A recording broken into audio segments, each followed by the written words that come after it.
Chers amis, bonsoir. Je rentre et je vois ce hashtag extraordinaire Vladimir Zemmour qui fleurit sur les réseaux sociaux et en particulier sur Twitter où on reprend des déclarations anciennes et des prises de parole télévisées d'Éric Zemmour ces dernières années sur l'analyse qu'il fait de la situation entre la Russie et l'Ukraine et sur le fait qu'il considère que Vladimir Poutine, en tout cas la Russie de Vladimir Poutine, est l'agressé et non l'agresseur. Et de moquer Éric Zemmour en disant voilà, c'est un agent de la Russie, voilà sa connivence avec les Russes, etc. Mais est-ce que ces gens ont un cerveau ou ils sont complètement débiles?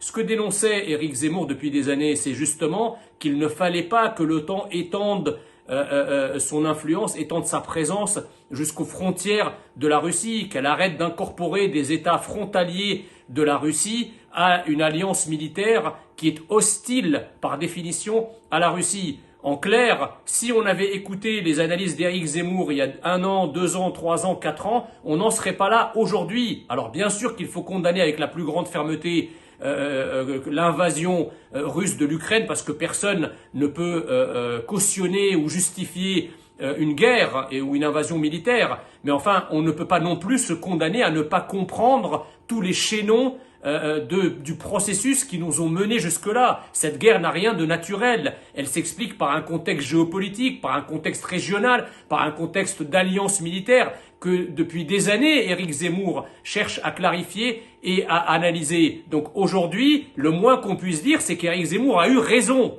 et que faute de l'avoir écouté, nous avons aujourd'hui une guerre. Si on avait dès le départ fait négocier les Russes et négocié avec les Russes un partenariat stratégique, si on avait fait de la Russie un partenaire plutôt que d'en faire artificiellement un ennemi juste pour s'aplatir aux desiderata des Américains, eh bien, on n'en serait pas là aujourd'hui et on n'aurait pas eu cette invasion et on n'aurait pas eu les morts qu'on a eu aujourd'hui avec cette invasion russe. Donc, faut arrêter d'accabler ceux qui ont eu le seul tort d'avoir raison trop tôt. Voilà, merci.